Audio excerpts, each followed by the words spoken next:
Quelqu'un dans la foule dit à Jésus, Maître, commande à mon frère de partager notre héritage avec moi.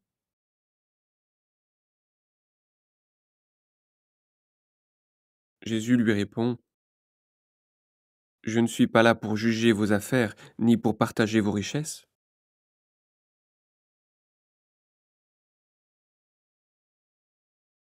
Ensuite, Jésus dit à tout le monde, Attention, ne cherchez pas à avoir toujours plus de choses. En effet, la vie de quelqu'un ne dépend pas de ce qu'il possède, même s'il est très riche. Alors Jésus leur raconte une histoire. Un homme riche a des terres qui produisent une bonne récolte. Il se demande, Qu'est-ce que je vais faire? Je n'ai pas assez de place pour mettre ma récolte. Alors il se dit, Voilà ce que je vais faire. Je vais démolir mes greniers et en construire de plus grands. J'y mettrai toute ma récolte et mes richesses. Ensuite je me dirai à moi-même, Mon ami, tu as là beaucoup de richesses pour de nombreuses années. Repose-toi, mange, bois, amuse-toi. Mais Dieu lui dit, Tu es fou. Cette nuit, je vais te reprendre ta vie. Et tout ce que tu as mis dans tes greniers, qui va l'avoir?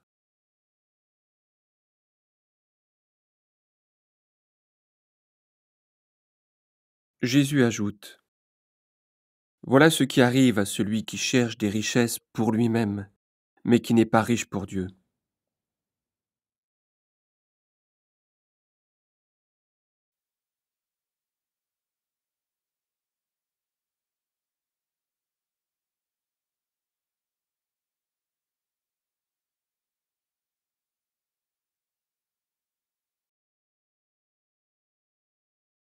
Jésus dit à ses disciples, C'est pourquoi je vous dis, ne vous faites pas de soucis pour votre vie, ni pour votre corps. Ne vous demandez pas, Qu'est-ce que nous allons manger? Avec quoi est-ce que nous allons nous habiller? Oui, votre vie est plus importante que la nourriture, et votre corps est plus important que les vêtements. Regardez les oiseaux. Ils ne sèment pas, ils ne récoltent pas, ils n'ont pas de réserve ni de grenier, mais Dieu les nourrit. Et vous valez beaucoup plus que les oiseaux. Ce n'est pas en vous faisant du souci que vous pouvez ajouter un seul jour à votre vie. Si vous n'arrivez même pas à cela, pourquoi alors vous faire du souci pour les autres choses? Observez les fleurs des champs, regardez comment elles poussent. Elles ne filent pas et elles ne tissent pas.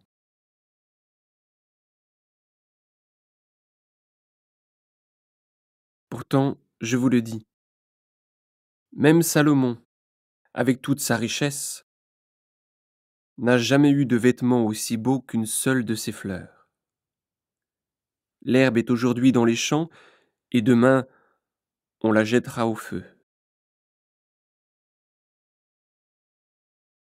Et pourtant, Dieu l'habille de vêtements magnifiques. Vous qui n'avez pas beaucoup de foi, vous pouvez être sûr d'une chose, Dieu en fera au moins autant pour vous. Et vous, ne cherchez pas ce que vous allez manger ou ce que vous allez boire, ne soyez pas inquiets. En effet, les gens qui ne connaissent pas Dieu cherchent tout cela sans arrêt. Vous avez besoin de ces choses et Dieu, votre Père, le sait bien. Cherchez plutôt son royaume, et il vous donnera tout le reste en plus.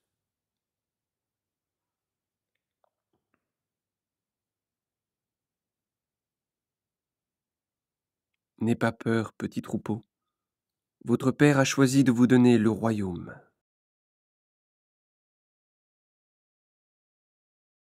vendez ce que vous avez et donnez l'argent aux pauvres.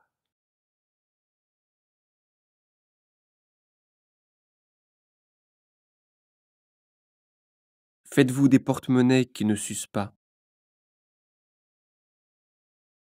Mettez vos richesses auprès de Dieu. Là, elles ne s'abîmeront pas.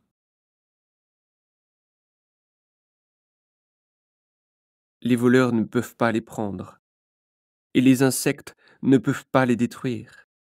Oui, là où vous mettez vos richesses, c'est là aussi que vous mettrez votre cœur.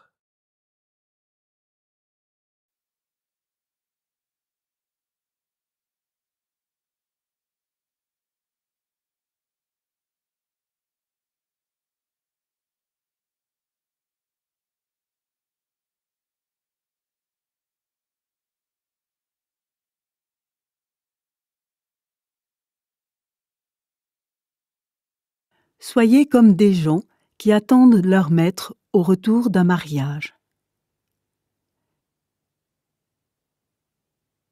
Restez en vêtements de travail et gardez vos lampes allumées. Et quand il arrivera et frappera, les serviteurs lui ouvriront la porte. Ils sont heureux, ces serviteurs, si en arrivant le maître les trouve éveillés. Oui, je vous le dis, c'est la vérité. Il mettra son vêtement de travail. Il fera asseoir ses serviteurs pour le repas et il passera pour leur servir à manger.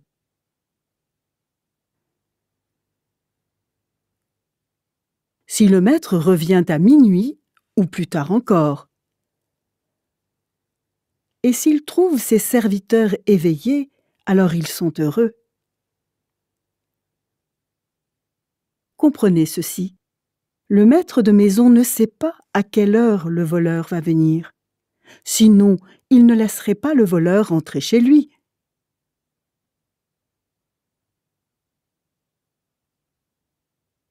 En effet, le Fils de l'homme viendra, mais vous ne savez pas à quel moment.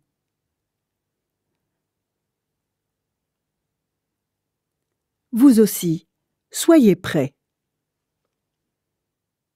Alors Pierre dit à Jésus, « Seigneur, est-ce que tu racontes cette histoire pour nous seulement ou pour tout le monde ?»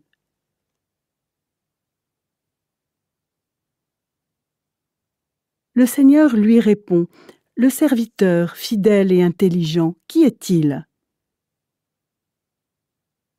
C'est celui auquel le maître a dit, « Je te confie ce travail, donne à manger aux gens qui sont à mon service au bon moment. »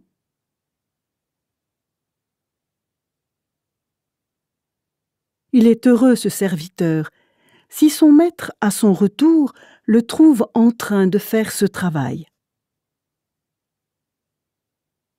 Vraiment, je vous le dis, le maître lui confiera toutes ses richesses.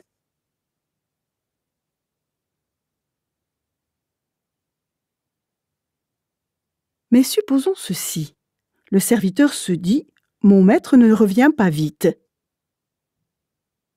Et il se met à frapper les autres serviteurs et les servantes. Il mange, il boit, il devient ivre.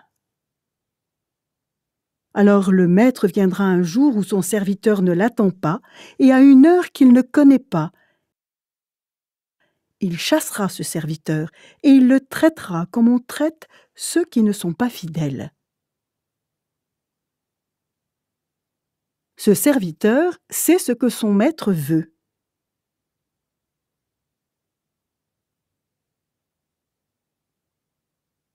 Mais il ne prépare rien et il ne fait pas ce que son maître veut. C'est pourquoi on lui donnera beaucoup de coups. Mais si un serviteur ne sait pas ce que son maître veut,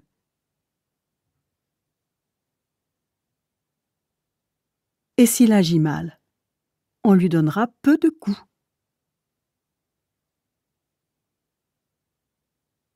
Si on donne beaucoup de choses à quelqu'un, on lui demandera aussi beaucoup.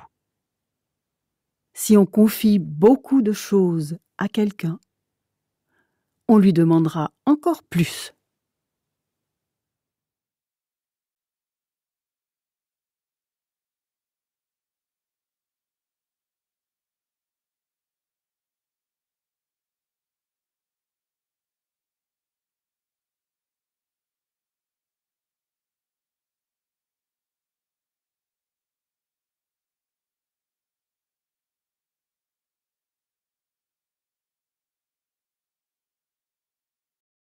Je suis venu apporter un feu sur la terre,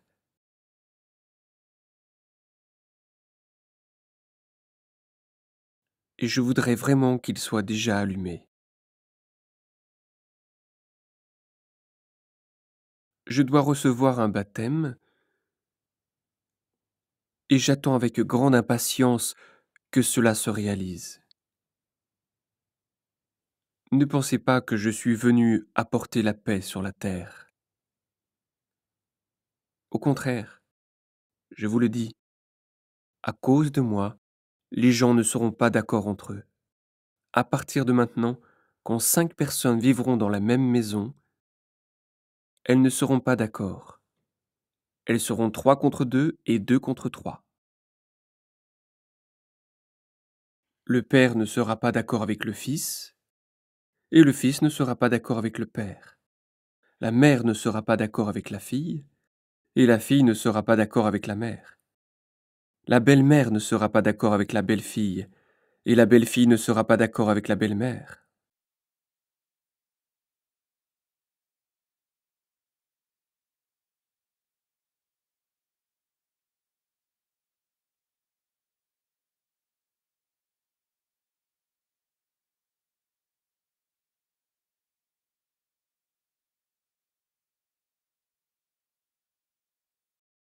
Jésus dit encore aux foules, quand vous voyez un nuage venir de l'ouest, vous dites tout de suite, il va pleuvoir, et c'est ce qui arrive. Quand le vent du sud souffle, vous dites, il va faire chaud, et c'est ce qui arrive. Homme faux, en regardant la terre et le ciel, vous savez quel temps il va faire. Et les choses qui se passent maintenant, vous ne savez pas ce qu'elles veulent dire. Pourquoi? Vous ne jugez pas par vous-même ce qu'il convient de faire. Pourquoi donc? Par exemple, quand tu vas devant le tribunal avec ton adversaire,